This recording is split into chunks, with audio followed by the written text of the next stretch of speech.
Андан кийинки маселе калың пайпактар боюнча экен. Пайпактарга мас тартса болобу деген маселе бар. Негизи балдар пайпакка мас тартканга болбойт. Жука пайпактарга. Жаврап деп айтылат. Негизи жаврап бул баягыдай жука пайпактар болсо, ага мас тартканга жарабайт, болбойт. Уламалар анын жай сүрөттөрүн айткан муна ал мужаллат деп. Эгерде астында, үстүндө териси болсо, аны мужаллат деп айтылат. Буга мас тарса болот деген. Муна ал деген бир гана астына териси болсо, буга да мас тарса болот деген. Эгерде муна ал да эмес, мужаллат да эмес болсо, анда эмне болот десе, уламалар сахин деген.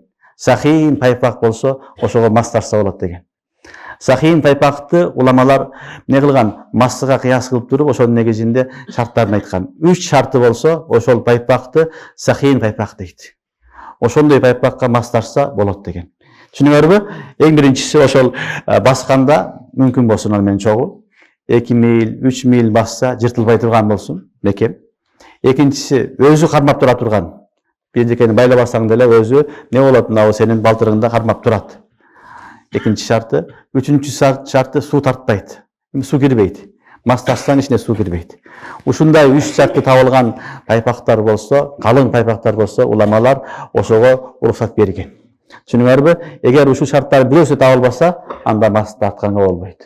Бүгүнкү күндө көбүнчө баягындай жука носкилер базарда сатылган, анан дагы токулган калыңырактар болот кышкы деп, аларга тартканга болбойт. Себеби алар басканда жыртылып кетет, сууда өтөт, өзү кармап турган менен суу өтөт, көпчүлүк шарттары табылбайт, ага жараксыз. Анан атайы массы сыяктуу кылып чыгарган немелер бар, пайпактар бар. Билесиңерби? Аларда бүт шарттары табылса, ушул шарттардын бардыгы сахин, суу тартпайт, бассаң жыртылбайт, анан өзүн өзү кармап турат. Ушул шарттар табылган болсо, алар баягы сахин жабаптын өкмүндө, маскынын өкмүндө болот дагы, ага мас тарса жайыз. Эгер шарттар табылбаса, мас тартканга болбойт. Түшүнүңөрбү? Себеби бутту жуушулук фарз да, ошон үчүн эhtiyat кылынат.